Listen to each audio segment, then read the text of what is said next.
इस एपिसोड में हम शेरलॉक का चौथा केस देखेंगे, जिसमें आप शेरलॉक की रोमांटिक साइड भी देखने वाले हैं। पिछले केस के अंत में शेरलॉक और वॉटसन मोरेलिटी और उसके आदमियों से घिरे हुए थे। शेरलॉक मोरेलिटी को धमका रहा था कि अगर तुमने हमको शूट किया तो हम बॉम्ब को शूट कर देंगे, लेकिन मोरेलिटी कहाँ मानने वाला था।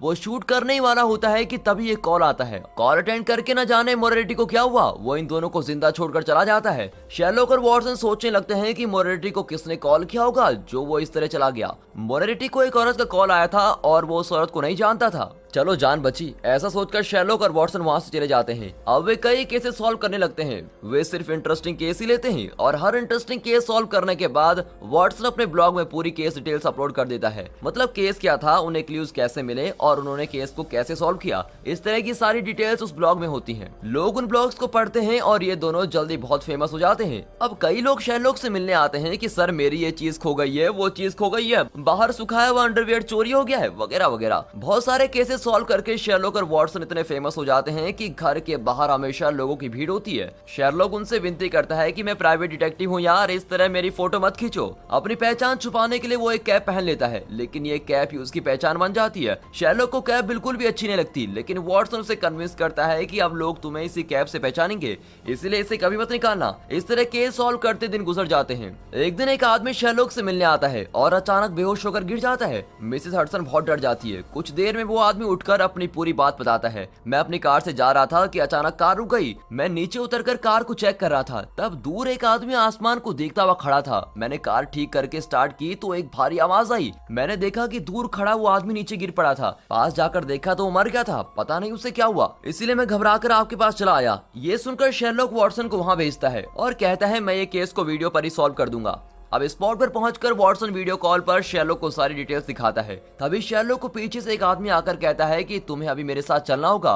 उसे देखते ही शेरलॉक उसे एनालाइज करने लगता है कि उसका कोट सूट बहुत महंगा होगा, लगभग 700-800 पाउंड का ही होगा। मतलब ये साधारण आदमी नहीं है, किसी बड़ी जगह पे काम करता है। उसके शूज से पता चलता है कि वो इंडोर्स में काम करता है। उसका हेयर कट बताता है कि वो ऑफिस वर्क करता है। उसकी पैंट पर 3 टाइप के कुत्तों के बाल लगे होते हैं, मतलब ये जरूर किसी रॉयल फैमिली के लिए काम करता है। और इसके पास कोई गन भी नहीं है, मतलब इसे जरूर मेरी जान पहचान की किसी आदमी ने भेजा होगा। अब शेरलॉक सोचने लगता है कि मेरी पहचान का रॉयल फैमिली में कौन है। अरे अपना भाई माइक्रॉफ्ट तो मैं कैसे भूल सकता हूँ, इसे जरूर माइक्रॉफ्ट नहीं भेजा होगा। इस तरह उस आदमी के मुंह खुलने से पहले शेरलॉक लगभग पूरी बात जान लेता है और उस आदमी को मना कर देता है। लेकिन वो आदमी जिद करता है और शेरलॉक को कोट सूट पहनने को कहता है, लेकिन शेरलॉक नहीं मानता। वो बेचारा शेरलॉक को एक ब्लैंकेट में कवर करके रॉयल पैलेस में लेके जाता है। वहाँ वॉटसन को भी हेलीकॉप्टर में पिकअप करके पैलेस में लाया जाता है। ये क्या चल रहा है शेरलॉक, केस के बीच ये लोग मुझे यहाँ क्यों उठा ले आए और तुम इस तरह ब्लैंकेट ओढ़कर क्यों बैठे हो? एक्चुअली वॉटसन, मुझे यहाँ फ्री मसाज मिलने वाली है, इसलिए ब्लैंकेट ओढ़कर आया हूँ। इस पर दोनों हंस हंस कर पागल हो जाते हैं। तब माइक्रॉफ्ट वहाँ आकर उन्हें डांटता है कि तुम दोनों बड़े कब होंगे?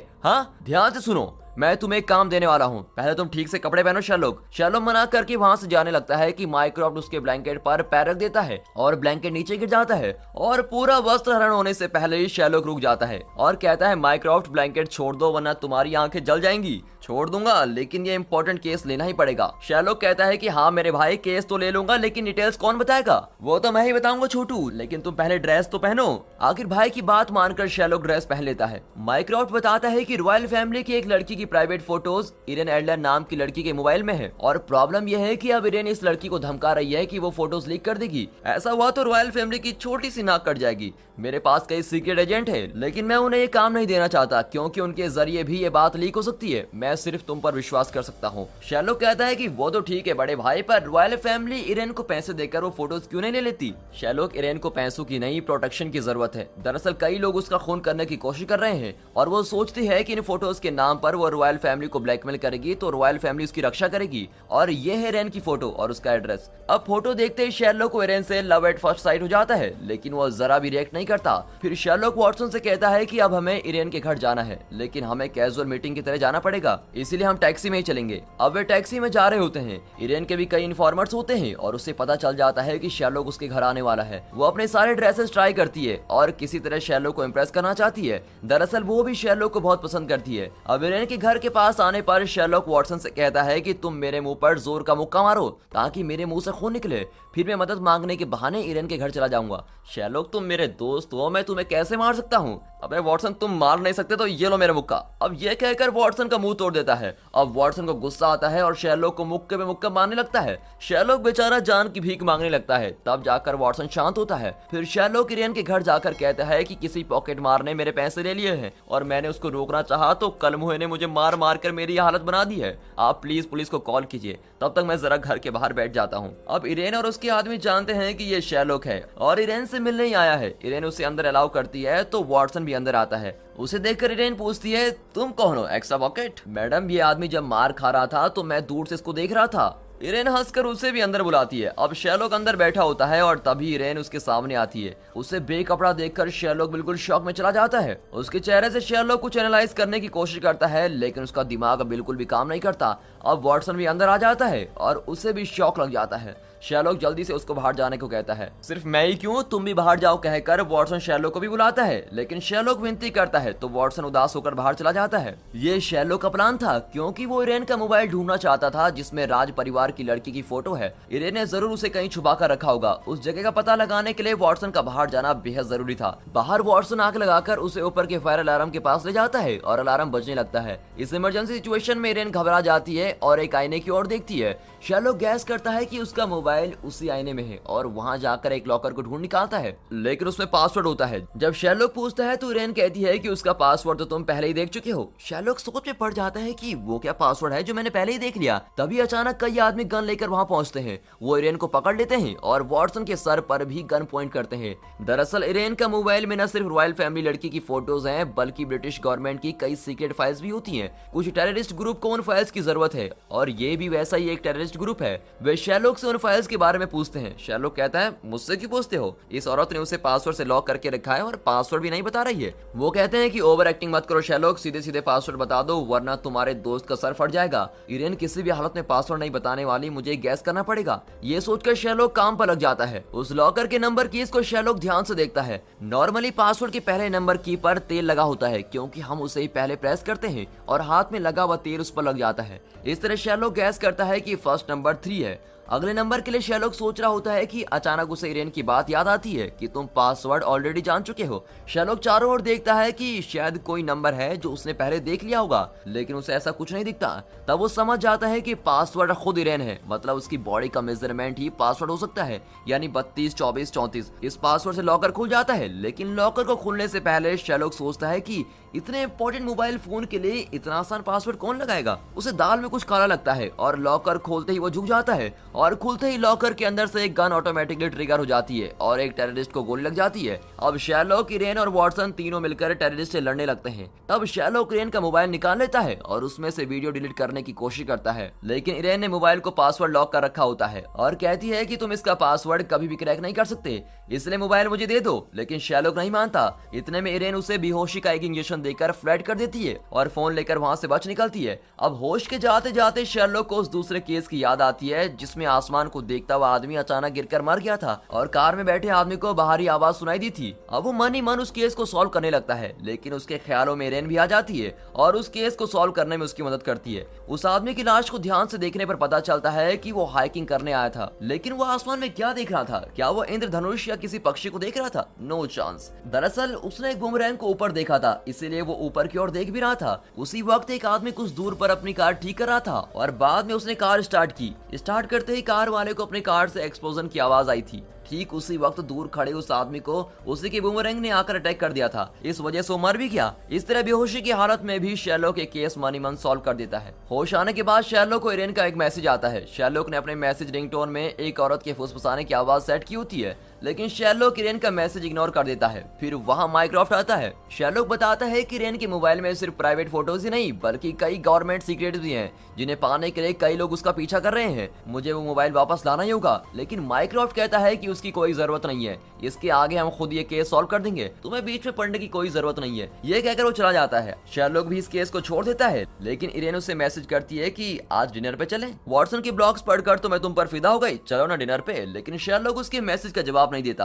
अब क्रिसमस भी आ जाता है और सब सेलिब्रेशन के मूड में होते हैं। तब वहाँ बहुत ही खूबसूरत ड्रेस और मेकअप में मॉली आती है। उसे देखते शेरलॉक कहता है, तो मॉली लगता है तुम इतनी सज धज कर अपने बॉयफ्रेंड से मिलने आई हो। बॉयफ्रेंड का नाम लेते ही तुम बहुत नर्वस हो रही हो। हो, मतलब तुम उसके बारे में बहुत ही सीरियस हो। अरे ये खूबसूरत गिफ्ट भी तुम उसी के लिए लाई हो ना। ये कहकर वो गिफ्ट उठाता है तो उसमें शेरलॉक लिखा होता है। मॉली शेरलॉक को बहुत पसंद करती है और ये गिफ्ट वो शेरलॉक के लिए लाई थी, लेकिन जल्दबाजी में शेरलॉक ने बेचारे का दिल दुखा दिया। अपनी गलती का एहसास होते ही वो मॉली से माफी मांगता है और बड़े प्यार से बात करता है। मॉली भी खुश हो जाती है। तभी एक औरत के फुसफुसाने की आवाज आती है। शेरलॉक चौंक कर पूछता है कि मॉली ये पब्लिक में क्या कर रही हो। शेरलॉक, मैं वैसी लड़की नहीं हूँ, आवाज कहीं और से आ रही है। ओह, मैं तो भूल ही गया, ये मेरे मैसेज की रिंगटोन है। मॉली कहती है कि ऐसे भी कोई रिंगटोन सेट करता है क्या भला? नहीं मॉली, ये मैंने सेट नहीं किया। फिर वो मैसेज खोलता है। इरेन ने उसे मैसेज किया होता है कि घर जाकर देखो। अब शेरलॉक भी घर जाकर देखता है तो वहाँ एक गिफ्ट रखा होता है। शेरलॉक गिफ्ट खोलता है तो अंदर इरेन का मोबाइल होता है और वो भी पासवर्ड लॉक्ड होता है। इरेन किसी भी हालत में मोबाइल किसी को नहीं देने वाली थी। अगर उसने मुझे मोबाइल भेजा है तो इसका मतलब कि इरेन अब जिंदा नहीं रही। शेरलॉक माइक्रोसॉफ्ट को फोन करता है तो वो भी कंफर्म करता है कि इरेन मर चुकी है।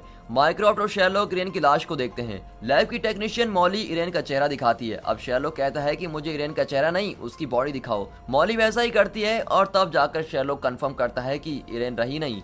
फिर शेरलॉक चला जाता है। मॉली कंफ्यूज होती है कि चेहरे से पहचानने की बजाय शेरलॉक ने शरीर क्यों देखने को कहा। अब शेरलॉक बहुत ही उदास बैठा होता है और माइक्रोसॉफ्ट के किसी भी बात का जवाब नहीं देता। माइक्रोसॉफ्ट वॉटसन को कॉल करके कहता है कि इरेन की मौत के बारे में जानते ही शेरलॉक ऐसा बैठा हुआ है जैसा उसका लव फेलियर हो गया हो, इसे तुम संभाल लेना। घर आकर शेरलॉक वायलिन बजाता है। फिर वो इरेन का मोबाइल निकालकर उसे अनलॉक करने की कोशिश करता है। पासवर्ड 4 नंबर्स या अक्षरों का है। तब शेरलॉक लैपटॉप में वॉटसन का ब्लॉग देखता है तो उसमें काउंटिंग नंबर 1895 करके रुका होता है। शेरलॉक इस नंबर को पासवर्ड की जगह पर ट्राई करता है लेकिन वो गलत होता है। अब सिर्फ 3 चांसेस बचे होते हैं और अगर तीनों बार गलत पासवर्ड लगाया तो फिर इस फोन को कोई अनलॉक नहीं कर पाएगा। इतना ही नहीं, मोबाइल में रखे हुए सारे इन्फॉर्मेशन मिट जाएगी। अब शेरलॉक दोबारा वायलिन बजाने लगता है। उसकी हालत देखकर वॉटसन भी उदास होकर बाहर जाता है। तब एक लड़की उसे अपने साथ चलने को कहती है और ठीक वक्त पर एक कार भी वहां जाती है। वॉटसन सोचता है कि माइक्रोसॉफ्ट ने उसे बुलाया होगा। ये सोचकर वो कार में बैठ जाता है, लेकिन कार एक गोडाउन में जाकर खड़ी होती है। वॉटसन वहां माइक्रोसॉफ्ट को ढूंढने लगता है लेकिन वो नहीं होता। ये क्या?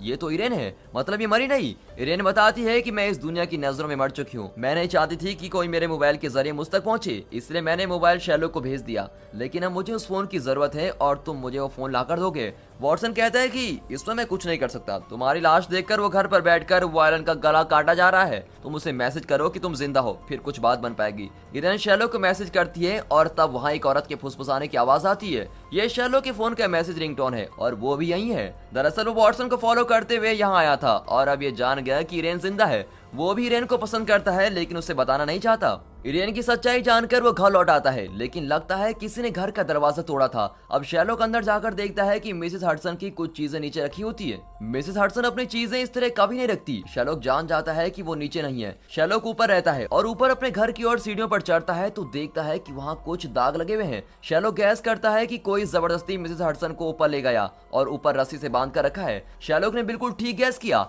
उस टेररिस्ट ग्रुप ने मिसेस हडसन को बांध कर रखा होता है और उसे गन पॉइंट पर धमका रहे होते हैं। दरअसल उनका टारगेट इरेन का मोबाइल फोन है जो शेरलॉक के पास है। शेरलॉक उनके चीफ से कहता है कि मैं वो फोन दे दूंगा लेकिन तुम्हारे आदमियों को यहाँ से बाहर भेजो। अब चीफ भी सबको बाहर भेज देता है। अब शेरलॉक कहता है कि सबसे पहले मुझे चेक करना है कि मिसेस हडसन कैसी है, कहीं तुम लोगों ने उसको मारा तो नहीं। ये कहकर वो मिसेस हडसन के पास जाता है तो उसके शरीर पर घाव होते हैं। शेरलॉक को गुस्सा आ जाता है और वो चीफ के शरीर के वीक पॉइंट्स स्कैन करने लगता है। फिर चीफ शेरलॉक को चेक करता है लेकिन उसके पास मोबाइल नहीं होता। अब शेरलॉक एक कैन निकालकर उसके मुंह पर स्प्रे करता है और उसकी खूब धुलाई करता है। इस भली औरत को तुमने घायल किया, इसकी सजा तो तुम्हें भुगतनी पड़ेगी। ये कहकर वो उसे रस्सी से बांध देता है। तब वॉटसन आ जाता है। शेरलॉक डिटेक्टिव ग्रेग को कॉल करके पूरी बात बताता है और कहता है कि टेररिस्ट का चीफ हमसे बचने के लिए टेरेस से कूद पड़ा, तुम अपने साथ एम्बुलेंस भी ले आना। ये कहकर वे उस आदमी को खिड़की से नीचे फेंक देते हैं और उसके हाथ पैर तोड़ देते हैं। कुछ देर में ग्रेग आ जाता है और टेररिस्ट चीफ को देखकर शेरलॉक से पूछता है। इसकी हालत देखकर तो ये नहीं लगता कि ये एक बार ऊपर से नीचे कूदा है। शेरलॉक, तुम सच कह रहे हो ना?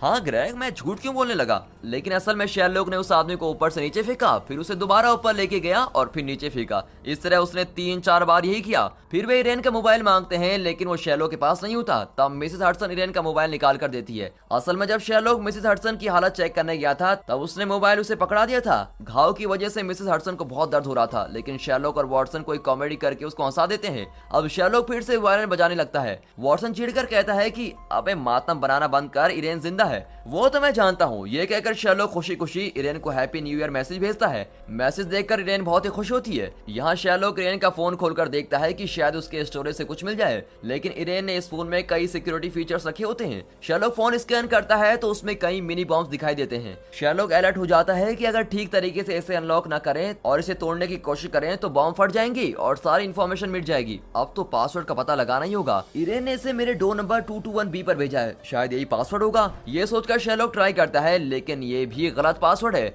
अब 2 चांसेस बचे हुए हैं। तब शेरलॉक देखता है कि खिड़की खुली हुई है, अंदर कौन आया होगा। तब पता चलता है कि इरेन ही आई थी। वो शेरलॉक से कहती है कि मेरा मोबाइल लौटा दो, इसे मेरे अलावा कोई और अनलॉक नहीं कर सकता।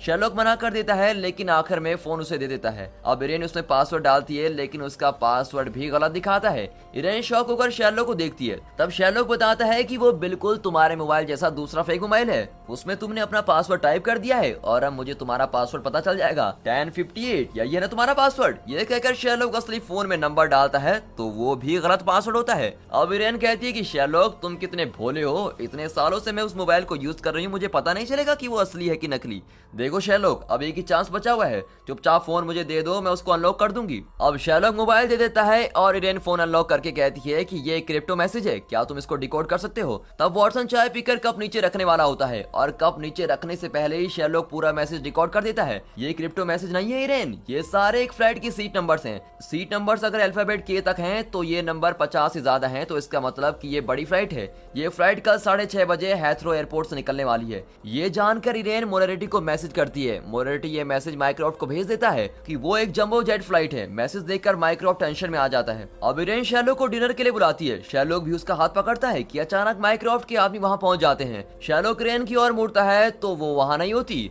अब शेरलॉक माइक्रोसॉफ्ट से मिलने जाता है, तभी हैथरो एयरपोर्ट में एक बड़ी फ्लाइट खड़ी होती है और शेरलॉक उसके अंदर होता है। फ्लाइट में उसके साथ पैसेंजर नहीं, कई सारे लाशें होती है। माइक्रोसॉफ्ट बताता है कि यह हमारी सीक्रेट सर्विसेज का प्लान है। हमने जर्मन मिलिट्री का सीक्रेट कोड क्रैक कर लिया है और हमें पता चल गया कि हैथरो एयरपोर्ट से निकलने वाली एक बड़ी फ्लाइट को जर्मन अटैक करने वाले हैं और उस फ्लाइट में जाने वाले लोग मरने वाले हैं। उस फ्लाइट को हम रोक सकते हैं, लेकिन अगर ऐसा किया तो जर्मन को पता चल जाएगा कि हम उनके सीक्रेट कोड डिकोड करने लगे हैं। ऐसा हुआ तो वे कोड बदल देंगे और हम उनके प्लान के बारे में नहीं जान पाएंगे। इसलिए हम उन्हें विश्वास दिलाना चाहते हैं कि फ्लाइट को अटैक करने का मौका उनका सक्सेसफुल रहा, लेकिन अपने प्लान के लिए हम लोगों की बलि नहीं चढ़ा सकते। इसलिए हमने मुर्दा घर से इतनी लाशें मंगवाई थी और इस फ्लाइट को ऑटो पायलट मोड में उड़ाने वाले हैं। जर्मन इसे अटैक करके सोचेंगे कि उनका प्लान सफल रहा और निश्चित होकर अपना दूसरा प्लान बनाएंगे। हम उस प्लान को आसानी से फ्लॉप करवा सकेंगे। इस सीक्रेट प्लान के मैसेज को हमने कुछ लोगों के साथ शेयर किया था, लेकिन इरेन ने उस मैसेज की फोटो खींच ली थी। वो ये भी नहीं जानती थी कि इसका मतलब क्या है, लेकिन तुमने उस मैसेज को डिकोड करके उसको बता दिया और वो चुप थोड़ी न रहने वाली थी।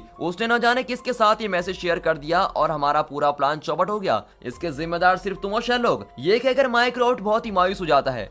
इरेन के मोबाइल में कई इन्फॉर्मेशन फाइल्स होती हैं जो इनके काम आ सकते हैं। इसी बीच इरेन खुद वहां पहुंच जाती है और कहती है, देखो माइक्रोसॉफ्ट, अब तुम बुरी तरह फंस चुके हो। ब्रिटिश गवर्नमेंट की कई फाइल मेरे मोबाइल में है। अगर वो सीक्रेट फाइल पब्लिश हो गई तो ब्रिटिश गवर्नमेंट को कोई नहीं बचा सकेगा, लेकिन तुम फिक्र मत करो, उन फाइल्स को मैं अपने मोबाइल में सेफ रखूंगी। तुम्हें सिर्फ मेरी बात माननी होगी। माइक्रोसॉफ्ट और शेरलॉक के पास अब कोई रास्ता नहीं था। वे इरेन को धमकाकर पासवर्ड ले सकते थे, लेकिन अगर वो पासवर्ड गलत बता देती तो आखिरी चांस भी हाथ से निकल जाता और इंपॉर्टेंट फाइल्स मिट जाती। फिर वो शेरलॉक से कहती है कि मैं तो सिर्फ तुमसे प्यार करने की एक्टिंग कर रही थी, लेकिन लगता है तुम सचमुच मुझसे प्यार करने लगे हो। मैंने कभी नहीं सोचा था कि तुम इस कोड को इतनी जल्दी डिकोड कर पाओगे। उसकी बातें सुनकर शेरलॉक और मायूस हो जाता है। इस केस में तो शेरलॉक इरेन से हार चुका है। अगर आप ऐसा सोच रहे हैं तो बिल्कुल गलत सोच रहे हैं। अरे दोस्तों, शेरलॉक को हराना मुश्किल ही नहीं, नामुमकिन है। लेकिन इरेन अपनी धुन में लगी होती है और माइक्रोसॉफ्ट को ऑर्डर देने लगती है कि मुझे नई आइडेंटिटी चाहिए और हाई लेवल सिक्योरिटी भी चाहिए। माइक्रोसॉफ्ट भी उसकी बात मान लेता है, लेकिन हमारा शेरलॉक अपना गेम शुरू करता है और इरेन का हाथ पकड़कर उसकी पल्स चेक करने लगता है। शेरलॉक के पास जाते ही इरेन की पल्स और हार्ट बीट बहुत तेज होने लगती है। अब शेरलॉक कहता है कि तुम सच में मुझसे बहुत प्यार करती हो। अगर एक्टिंग कर रही होती तो इस तरह तुम्हारा दिल नहीं धड़क रहा होता, समझी। और रही बात इस मोबाइल को अनलॉक करने की, तो ऐसा कोई भी लॉक नहीं है जो शेरलॉक नहीं खोल सकता। यह कहकर वो बड़े ही आराम से पासवर्ड डालकर फोन अनलॉक कर देता है। एक्चुअली मोबाइल की स्क्रीन पर आई एम शब्दों के नीचे पासवर्ड के 4 स्पेसेस होते हैं और उनके नीचे लॉक लिखा होता है। और इरेन शेरलॉक पर इतना फिदा होती है कि उसने शेरलॉक का नाम ही पासवर्ड रखा होता है, मतलब आई एम शेरलॉक्ड। इसलिए शेरलॉक SHER करके अपने नाम के पहले 4 अक्षर डाल के फोन अनलॉक कर देता है और माइक्रोसॉफ्ट को फोन दे देता है। तब जाकर माइक्रोसॉफ्ट की जान में जान आती है और वो मोबाइल की सारी कॉन्फिडेंशियल फाइल गवर्नमेंट के हवाले कर देता है। काम होने के बाद माइक्रोफ्ट इरेन को मार भी सकता था, लेकिन इरेन को मारने के लिए बाहर कई सारे ग्रुप तैयार बैठे थे, इसीलिए वो इरेन को छोड़ देता है। शेरलॉक इरेन को चाहने लगा था, लेकिन अब वो अपना इरादा बदल देता है। बाहर एक टेररिस्ट ग्रुप इरेन को पकड़कर उसे मारने की कोशिश करता है। उनमें से एक आदमी इरेन का सर काटने के लिए तलवार उठाता है, लेकिन अचानक कहता है जैसे ही मैं भागने को कहूँ तुम जल्दी से भाग जाना। इरेन को उस आदमी की आवाज जानी पहचानी सी लगती है, ये तो छोटा बच्चा भी बता देगा कि ये शेरलॉक ही है। तो अपना हीरो कहता है कि तुम क्रिमिनल ही सही, मेरी डार्लिंग हो, मैं तुम्हें मार कैसे सकता हूँ। ये सुनकर इरेन की आंखों में खुशी के आंसू आ जाते हैं और इस तरह शेरलॉक इरेन को बचा लेता है। अब इरेन अमेरिका में सेटल हो गई होती है और शेरलॉक ब्रिटेन में ही अपना काम कर रहा होता है। दोनों को यही उम्मीद होती है कि किसी दिन वे फिर मिलेंगे और फिर डिनर पर रोज जाएंगे। इसी के साथ ये चौथा एपिसोड यहाँ पर खत्म होता है और इसी उम्मीद के साथ हम भी, अरे इनके डिनर का हमें क्या करना, हम तो यही उम्मीद करते हैं कि आने वाले केसेस और भी थ्रिलिंग और इंटरेस्टिंग होंगे, इसलिए आगे के एपिसोड जरूर देखिए। तो दोस्तों इस वीडियो को लाइक, चैनल को सब्सक्राइब जरूर कीजिए, आपके कमेंट्स भी हमारे लिए बहुत जरूरी है। और हाँ, साथ ही अपने फ्रेंड सर्कल में इस वीडियो को शेयर जरूर कीजिए। And finally thanks for watching.